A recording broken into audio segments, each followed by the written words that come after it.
three streaming services are all synced up and in tune. I see we're recording. I see that the chat room is waiting, and we've got Andy Clapp standing by. I see no reason not to go ahead with a countdown to Studio 8.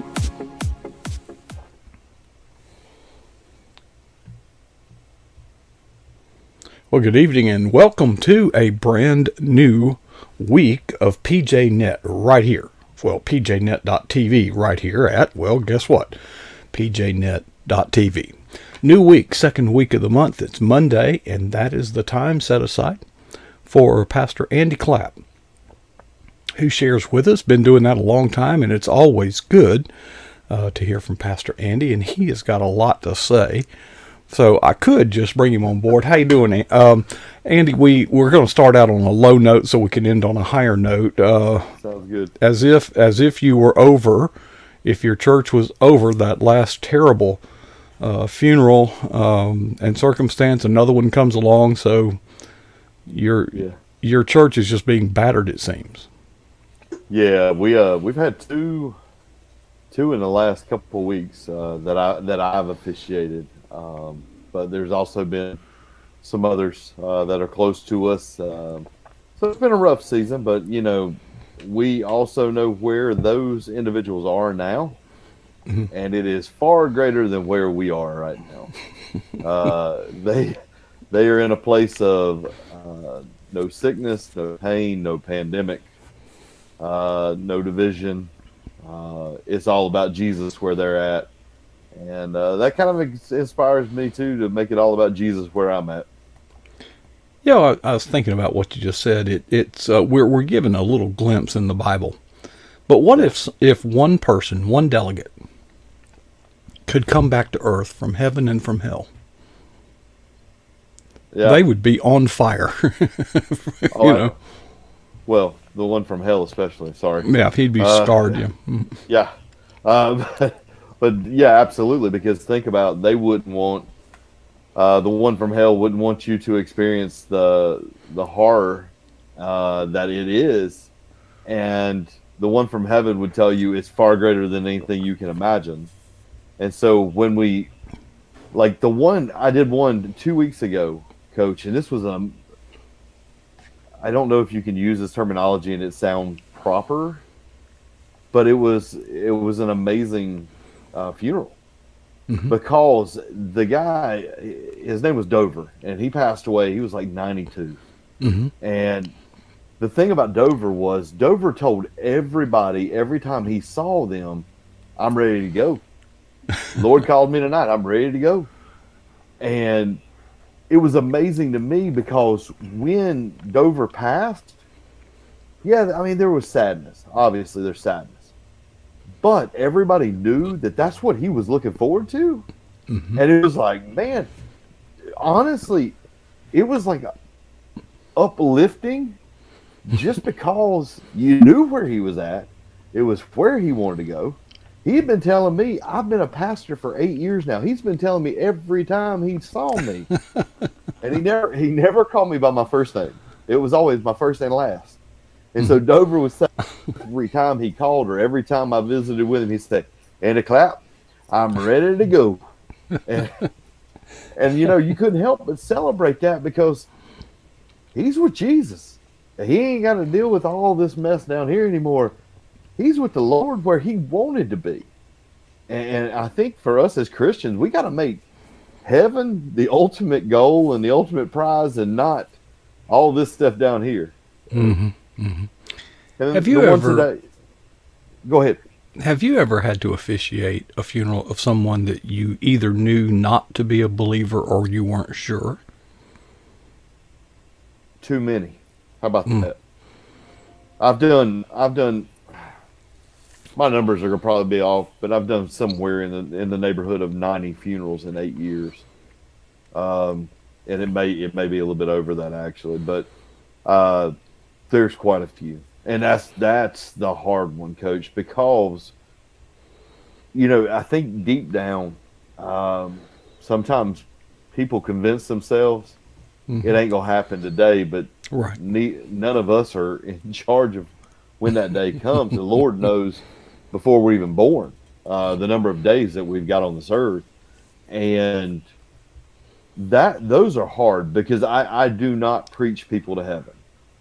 It's not my job to. But what I do is I take, I try to encourage and do all that, but also I take that opportunity. There is never a funeral that I will preach that the gospel will not be preached in the funeral, because for some people sitting in a funeral, that may be the only opportunity they have to hear about Jesus. That might be the only time they walk into a church, and it's not because I'm good, but because God is good. They are given that grace and that mercy to be in that moment so that they can hear about salvation that comes through Jesus Christ alone. And I'm not wasting that opportunity. And we just did it today, man. We were preaching and we don't hold back. They have to know that there is only one way to the Father, and that's through the Son, Jesus Christ. And just as today, the lady that passed away, that we had her funeral today, I know where she's at. I know where she wants her family to be at. We're going to make sure we introduce people to Jesus all along the way, and even in funerals. Well, it came to my mind that, if you're officiating a funeral, I think it would be good to be conscious of the fact that there are people sitting in those pews that never go to church except for maybe a funeral. So this may be a turning point in their life. They might be more receptive when presented with the brutal, cold fact of our mortality. Yes. Perhaps they would begin to think a little different. So it's an awesome responsibility for any pastor who is officiating to, you've got so many things that you got so many boxes to check. You want to recognize the life and achievements of the one that's passed. You need to comfort the family. Right. You need to comfort the church body, but then you also need to reach out to the lost. Yes. That's not a sermon you would normally find online. No, it's not. But it's imperative because, again, and this may sound really wrong or morbid, and I don't mean it to be, you know me, but one of the top mission opportunities in the life of people is at a funeral. It's just how it is, and so we're not going to waste that opportunity because, man, I want people to know Jesus, and to understand that because of him, because of Jesus Christ, when a believer's life ends, although we're sad at the separation that will be experienced, it's still a day of joy because eternal life begins. And what greater gift could we have? What greater experience could we have than to have lived here and glorify God here on earth, but then stand in the glory of God in heaven? And what can be greater than that? And granted, I mean, there's a lot of things we want to do on this earth, but let's just be honest, man. Heaven's the ultimate. That's the goal. That's where we're getting to. That's what we're striving for. And and yes, there's sadness in it, but there's also some joy there just because they have reached that place where, truthfully, that's where we want to be. I think in my formative years, when I was very, very young, one of my grandmothers died. And even though I was under 10 at the time, we attended a service that was held in the chapel of a funeral home, a supply preacher, whatever you would call it. And I looked around and there was hardly anybody there. And the officiating pastor, preacher, whatever the word is, did not have a personal relationship with my grandmother and said something as stupid as, those that knew her knew what her life stood for. And I mean, I was under 10 and I thought, I don't want it to end like this for me. Your life has to stand for something. We can't have, an old cassette player, and when he cues up, play the tape, do a song, Amazing Grace. Yeah. And I don't want to make a big deal of it, okay? Because our Yeah. lives are not a big deal, but that influenced my life, and I think that when we are faced with our own mortality, it can even be a motivational experience not to waste any time. Ken Edwards, who was on our program last week, is always talking about stewardship. And Yeah. it dawned on me as I was making the highlights videos today that what about when God puts an idea in your head? Do something. Don't we need to be good stewards over that as well? Oh, absolutely. Coach, I just preached Sunday morning on Hebrews 12:1 and 2. And Hebrews 12:1 and 2, it says, with the great cloud of witnesses that we have before us, let us run the race with endurance, fixing our eyes on Jesus, the author and perfecter of our faith. And I preached Sunday morning, Christianity never has been and never will be a spectator sport. Right. And God gives you an idea, get in the game with the idea and run with it. Well, think about it. As far whatever length he will have you go with it, go with it. We don't sit back and wait for everybody else to do it. When God puts a calling on us or puts an idea on us, man, go with it. Go with it and go toward him with it. Well, and think about the parable of the talents. I mean, we could be faced absolutely. and held in account. I gave you this inspiration. I wanted you to do that. What did you do with that opportunity? Well, I was scared, sir. What if it flopped? What if it lost money? What if nobody those voices typically don't come from God.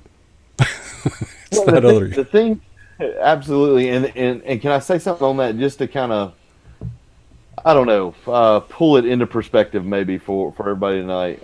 It's something I've come to learn, maybe the hard way in some ways, but in a blessed way at the same time. We always think that it's outcome driven, but it's not. It's faithfulness that should be driven. They're driven by faithfulness.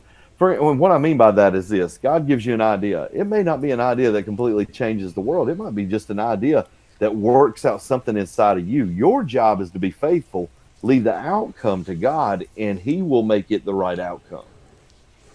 It's hard to reach that level of maturity, though. Well, and our faithfulness is our action. Does that make sense? Like that is our faith in action, is our faithfulness to it. So, all right, Lord, lay something out. Okay, Lord, I'll carry this out as far as you want this to go.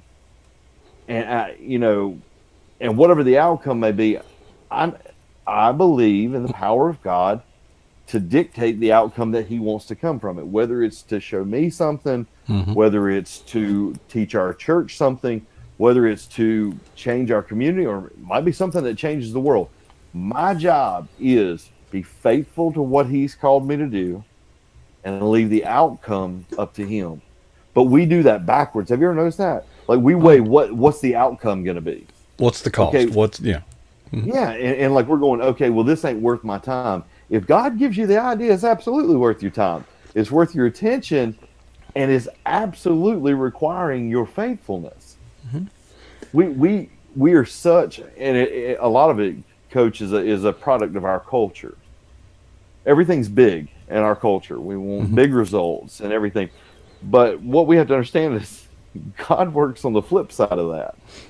Small amount of faith, a small offering from a widow, a small amount of oil in a jar, a small picnic lunch. God takes that little and magnifies it through his power, and that's when the incredible happens. But it starts with requiring faithfulness in us in the small things, and then letting him control where it goes from there. Well, let me switch gears on that, Andy, since you're kind of teeing it up. Somebody got an idea to write a book together, and so I'll let you announce it, but my question, after you announce what you're doing, my question is this: whose idea was this? Okay. So Michelle Medlock Adams and I just signed a contract this past weekend with Skyhorse Publishing for a devotional book that we're working on together, and we're Actually working on a series of them. We're hoping to do a series all the way through the year. But yeah, we got a contract with Skyhorse, and I'm so thankful for Skyhorse giving us that opportunity. But I'm also thankful for Kyle, my agent, Kyle Young, the hard work he puts in for us. And I'm just thankful to be a part of it. You know, Michelle's a big deal, and how it started was I was sitting here one night, and in fact, I believe I was in quarantine at the time, if I'm not mistaken.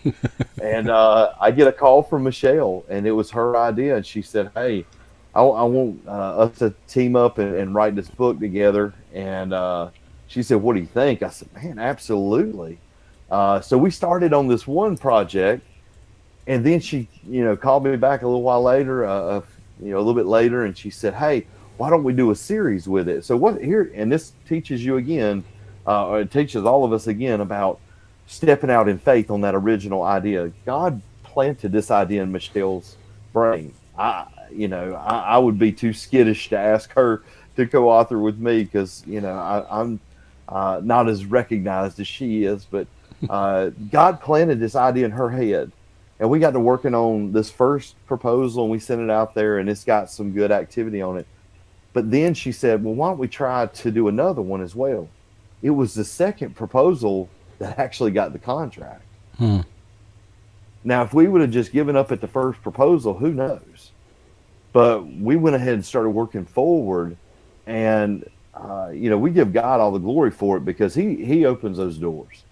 And this opportunity is not one that we're taking lightly whatsoever, because who knows, somebody could come to know Jesus through this, and that is the ultimate end game for us, is that somebody comes to know Christ, and those of us who know the Lord, that we grow in our walk with Him through this project. But I got to give the credit to Michelle. That was her. I'm just along for the ride and doing my part for sure. Well, I can only imagine you're sitting there in quarantine, and the phone rings, and it's Michelle Medlock Adams asking you to partner with her on a venture like this. So, Yeah.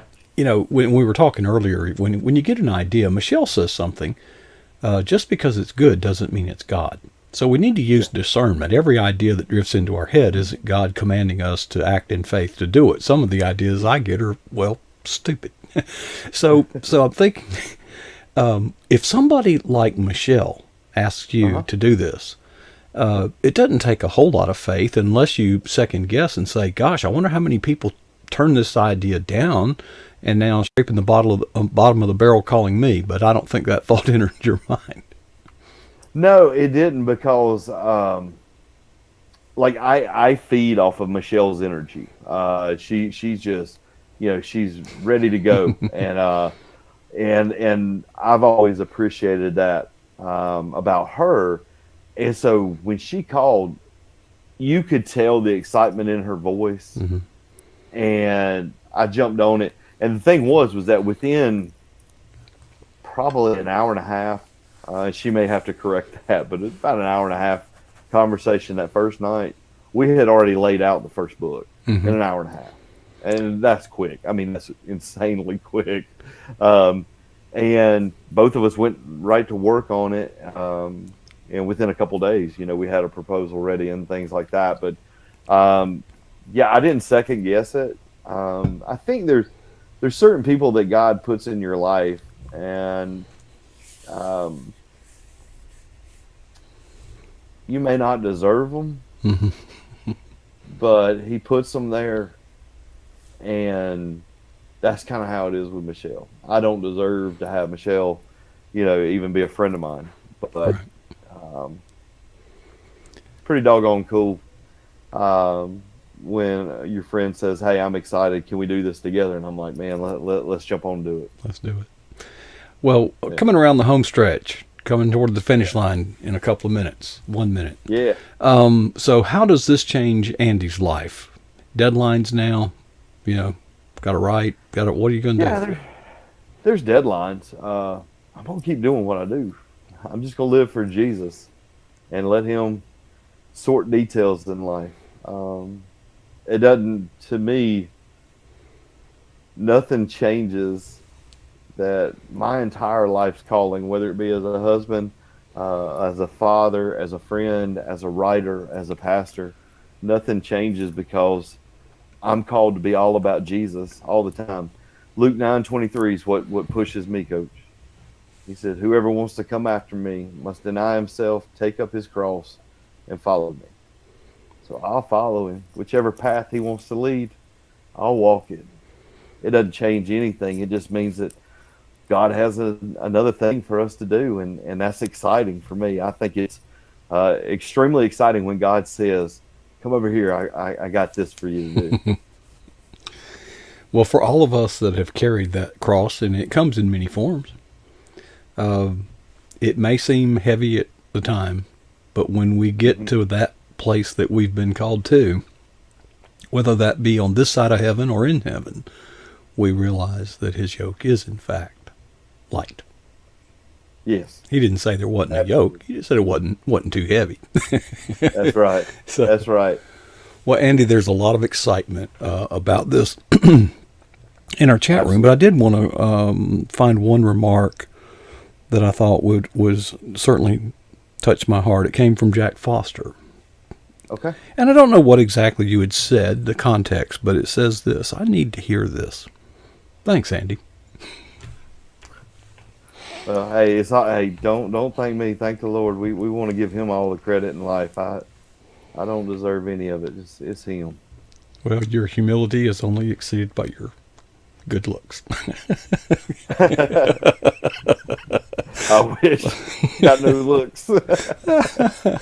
All right. Well, Andy, congratulations. Everybody is real excited about this opportunity and this project, not only for what it means for you, but what it means for the kingdom. And thanks for sharing with us here on PJNet. We'll see you about this time next month. How's that? Sounds good. Thank you, Coach. Thank you for what you do, buddy. All right. Love you, brother. Love you. All right. Andy Clapp right here on PJNet.tv. There is the view high atop the Eagle's Nest, our broadcast facilities, right here at PJNet.tv. What a wonderful visit that was from Pastor Andy Clapp, and it's always good to hear from him. He's part of the PJNet.tv team of content providers. I don't know what to call them. People that share, Okay. In just a few minutes, we'll have Casper from Colorado coming our way. I've got a little work to do between now and then, but I encourage each of you to challenge yourself by asking two simple questions. First, what is the boldest thing that you've ever done for Jesus Christ? And secondly, when was that? Acting on opportunities and inspiration is not for the faint of heart. We have to be bold. So I hope that none of us would ever be satisfied with our answer to either of those two questions.